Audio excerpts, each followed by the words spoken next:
Peace, my family. How y'all doing out there today? I hope you guys will tell me something good. Either way, I just want to send you guys good healing energy your way and hope you guys are out there keeping your mind right in that good nine mind. So I wanted to come on here to share another question and answer from Dr. Malachi York's book called Breaking the Spell on the Blacks.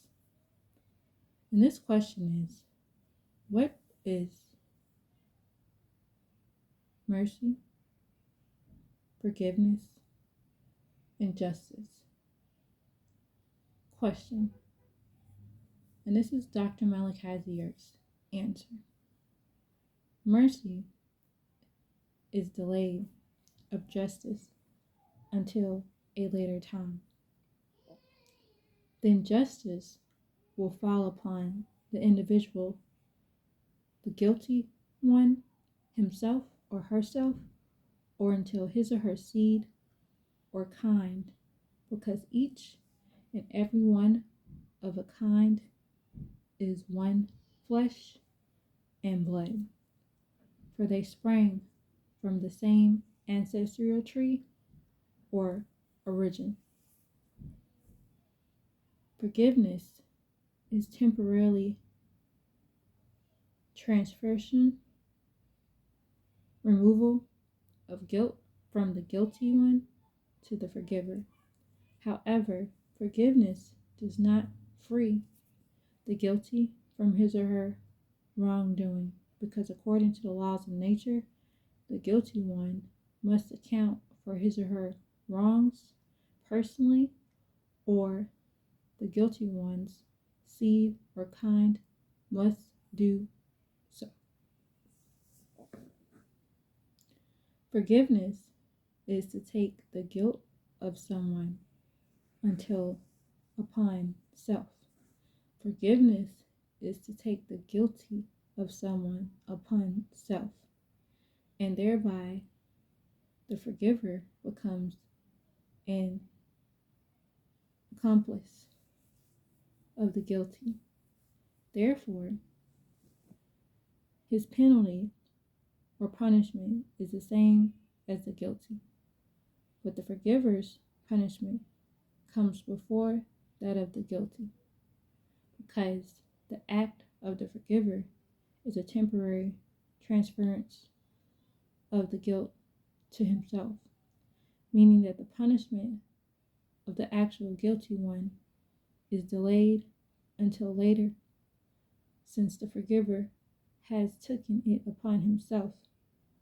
However, the innocent paying the price of the guilty does not qualify or does not satisfy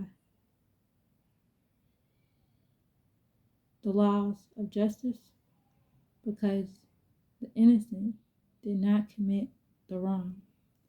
The guilty one himself or herself must finally take the punishment of the guilt in full. Then the laws of justice are satisfied. Moreover, a person cannot forgive another person for some wrongness or wrongness the corporate did to a third party. For the only one who can truly forgive is the victim himself, because he or she is the one who suffered the hurt and harm, and the victim does not have the power of forgiveness unless he or she is in his or her right mind, and one cannot be in his or her right mind unless he or she knows and accepts and understands the right knowledge. A person has accepted the right knowledge when one knows the right knowledge and practices the right knowledge. The right knowledge is universal knowledge. If a person of one kind forgives another person of his own kind, he has forgiven himself. Because all people of the same kind are one flesh and blood by nature, an ancestral tree or origin, and the justice works by the seed, that is, ancestral lineage. Justice is the words for words and the deeds for deeds, not equal to the amount sowed, but equal to the amount grown. Which means this: the one who initiates a wrong deed is an aggressor, whose wrongs may cause a chain reaction of wrong deeds. But the wrongdoer of the original wrong act is responsible for all the wrongness which results from the original act. Therefore, the one who first sowed the seed of wrongness must reap the whole harvest according to the laws of justice, because he is the aggressor as well as the transgressor. However, all who were a part of the chain reaction of the wrongness are compliances of the original aggressor and will meet the same fate as the aggressor if they deliberately follow in the footsteps of the aggressor, knowing that he is wrong and violating the laws of nature. Since the time of Quadman, Zorkar, Adam, and Nukaba, Hua, Eve, real justice was delayed, and therefore evils and wrongs have continued to pile up until those injustices have reached their peak.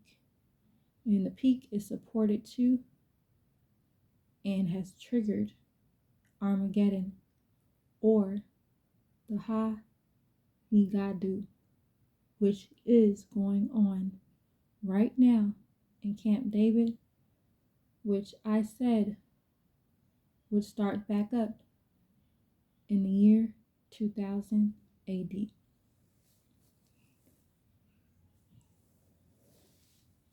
This is the last war of Paha, the moon cycle, the war between right and wrong. Justice cannot be destroyed.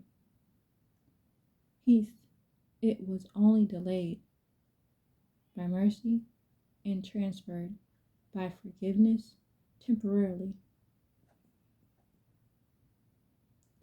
If one Elata of justice could be destroyed, in a sense, that Elata exists no more. There would be no such thing as wrong or right. Armageddon started before the end of the moon cycle and is still going on all over the world. The moon cycle ended officially in the year 1970 AD. However, the hangover will not be terminated until the end of Armageddon in the year 2030 AD. Since the guilty themselves have not accounted for their wrongs during the moon cycle, a period of 6,000 years allotted to them, the end of the moon cycle was the time predestined for their reward in the form of justice. The only way the moon cycle, could exist in the first place was by mercy and forgiveness, meaning on the blood and suffering of the innocent and those with strong morals, because it was a cycle of weakness for the existence of the wicked. To understand existence within Paha, the moon, and Pari, the sun cycles, you must first understand that there are 4 cycles.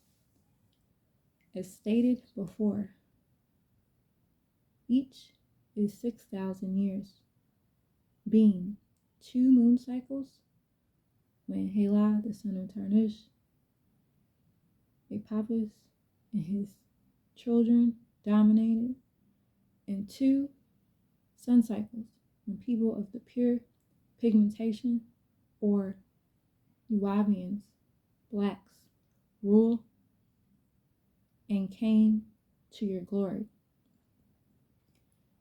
In the previous moon cycle, Hela, Hypothesis, was created out of the poisonous wind or a smokeless fire of the previous sun cycle.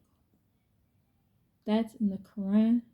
The Quran, when it speaks about Iblis, the hypothesis, who in his ignorance disobeyed the command of Allah, the source, who ordered him to bow out of respect to Adam after his creation. Because he was Akbar, older than Adam, Zakar, who was created out of the clay of the moon cycle, found in the Quran, or the Quran 234 says, Istabara, which is another verb form of the word older. This disagreeable being named Iblis or Hypothesis was big chested and full of pride.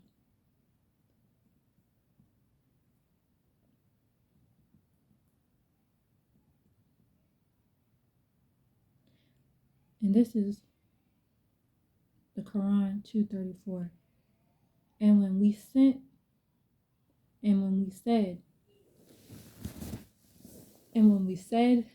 to the angelic messengers, prostrate for Adam, so they will all prostrate except for Iblis.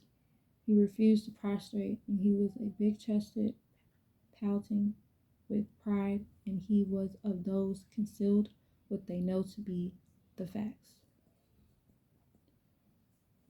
The elders calculated your time and made a 12-month calendar.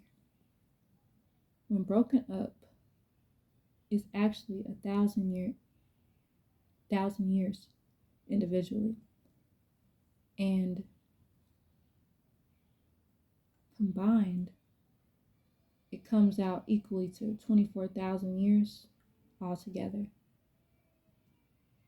In the circumference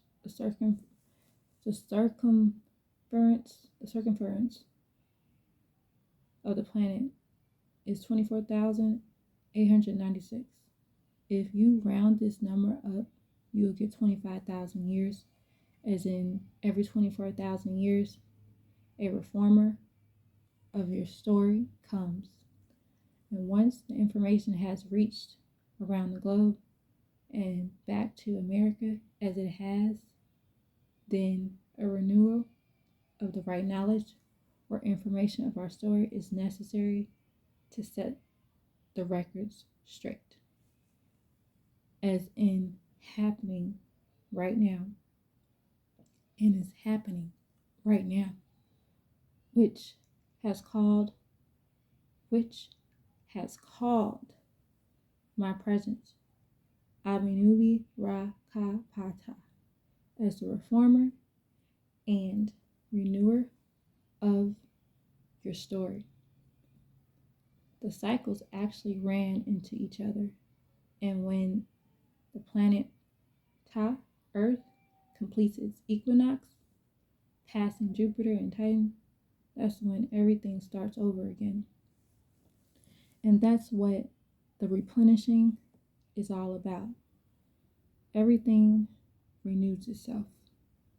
The first 1,000 years of this sun cycle is when everyone who cannot live under the sun will be killed off by the sun of justice, or the sun of righteousness. The sun of righteousness. Refer to the scroll of Malachi, scroll 111, chapter 4. And the rest of the years of this sun cycle will be used for people of the pure pigmentation to prepare for the replenishing, as did your descendants and ancestors.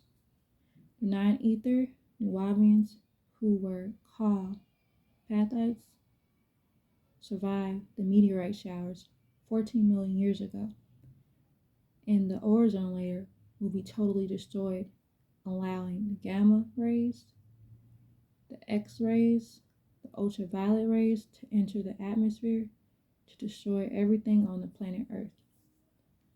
However, the children of the Elohim, the Netaru, those who listen and are prepared, will be protected because they will be inside the center of the earth until the replenishing and the end of the equinox. The vast injustices done against the innocent since Kwamen, Zerkar, Adam, and Nukaba, Hua, Eve, shall cause the impact of the Armageddon to be so great that when the war is over, there will be but few structures and few people left alive. Rest assured, those left alive, rest assured, those left alive will be the innocent, and the roots of this new sun cycle. And the sun cycle of liberty and equality, everyone who lived long enough during the moon cycle did something wrong. For that was the cycle of wrongs, and therefore the innocent are those persons and the offspring of those persons who did not knowingly cross a race line and intentionally do something wrong to a person or persons or another race, just because he or she was or is a person of another race. The foregoing knowledge in universal law points out how important a race line is. And universal and spiritual innocence of or guilt is determined by the race line. If a person of one race does harm to a person of another race because of the justice in nature, universal law requires it. And it was an innocent act. Among the guilty are those persons of a race who knowingly and deliberately works against their own race for a price or for nothing to please and help a person or a person of another race. When a person knows and understands that, if the punishment for wrongs he or she does misses him or her who transgressed, the punishment will eventually fall upon the transgressor's own children or the transgressor's own kind. That person who knowingly transgresses now would be very careful in the future to follow the way of the right knowledge, right wisdom, and right understanding to the best of its ability and information. If that person is sensible and intelligent, because no saying father or mother wants their son or daughter to suffer the punishment for what the mother and father did wrong. The same holds true for the other races. Apparently, the Tammany race felt that it was all right to cross the race lines and do what he desired to other races, and nothing would ever come of it, so long as if he did not do that to himself. But an act of wrongness is still a deed of wrongness, whether one does it to himself, his own kind, or to some other kind. And the process of justice is the same. However, when one race crosses the race line in the aggression and the discretion against another race, because it is of another race, the laws of justice are more strict and more drastic in the final punishment, because people of different races are not the same flesh and blood. Therefore, when a Tammany does harm to a Nubian black, he has violated the code of races as well as the code of rightness. And these codes are defined and explained in the science of Nuwapu. And it surfaces here to state that the code of the races is a strict and drastic system of laws of nature. So I just wanted to come on here to share this question and answer because I know this will help someone else.